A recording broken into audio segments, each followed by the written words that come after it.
સુરતના અમરોલી કોસાડમાં યુવકની હત્યાનો મામલો. પોલીસે હત્યા કરનારા 3 આરોપીઓની કરી ધરપકડ.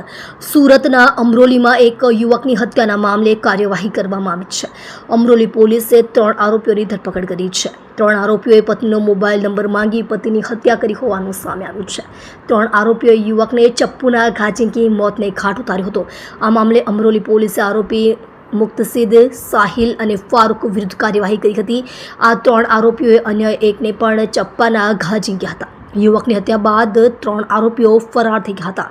સૂત્રો પાસેથી મળતી માહિતી મુજબ અમરોલી કોસાડ આવાસમાં યુવકની હત્યા મામલો સામે આવ્યો હતો. જે મામલે અમરોલી પોલીસે 3 આરોપીઓને ઝડપી લીધા હતા. 3 આરોપીઓએ યુવકની પત્નીનો નંબર માંગીને ચપ્પુના ઘા ઝીંકી દઈને મોતને ઘાટ ઉતાર્યો હતો. આ ઉપરાંત તે 3 આરોપીઓએ અન્ય એકને પણ ચપ્પાના ઘા ઝીંક્યા હતા. જે બાદ આરોપીઓ હત્યા બાદ ફરાર થઈ જતા આ 3 આરોપીઓની ધરપકડ કરવામાં આવી હતી. સુરતમાં અન્ય ઘટનાઓ. સુરતમાં અગાઉ પણ આવી અનેક ઘટનાઓ સામે આવી છે, જેમાં આરોપીઓએ નિર્દોષ લોકોની હત્યાઓ કરી છે. તાજેતરની ઘટનાઓની જ વાત કરીએ તો સુરતના કાપોદ્રા વિસ્તારમાં જ એક 17 વર્ષીય રત્ન કલાકાર કિશોરની એક નશેડીએ હત્યા કરી નાખી હતી. સુરતના ડિંડોલીમાં એક યુવકની નજીવી બાબતમાં હત્યા થઈ હોવાનું સામે આવ્યું હતું.